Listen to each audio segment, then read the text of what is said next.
Kirloskarwadi railway station प्लॅटफॉर्मवर माणुसकीला काळिंबा फासणारी घटना। किर्लोस्करवाडी रेल्वे स्टेशन प्लॅटफॉर्मवरती शनिवार दिनांक 26/4/2025 रोजी सकाळी साधारणतः 8 ते 9च्या दरम्यान एक सातारा जिल्ह्यातील पाटण येथील नागरिक बेशुद्ध अवस्थेमध्ये आढळला। सदर नागरिक हा प्रवासी म्हणून तेथे उतरला होता। तो रेल्वे स्टेशनच्या प्लॅटफॉर्मच्या समोरच्या बाजूला बेशुद्ध अवस्थेत होता।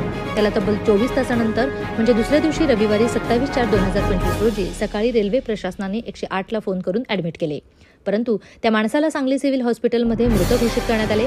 सदर व्यक्तीला जर वेळेत प्रथमोपचार झाले असते तर सदर व्यक्तीचा जीव हा वाचला असता।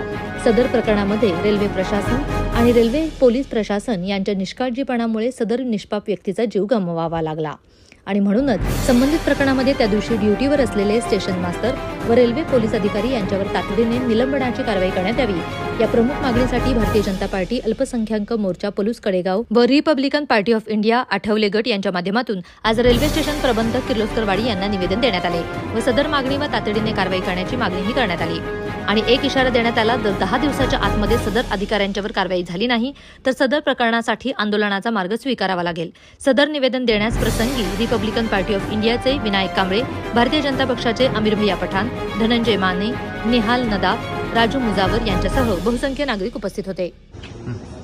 आज किर्लोस्करवाडी रेल्वे स्टेशनपाशी एक सातारावरून आलेला इसम शनिवारी रेल्वे स्टेशनवर पडलेल्या अवस्थेत होता। प्रशासनानं 2 दिवस त्याच्यावर लक्ष न दिलं।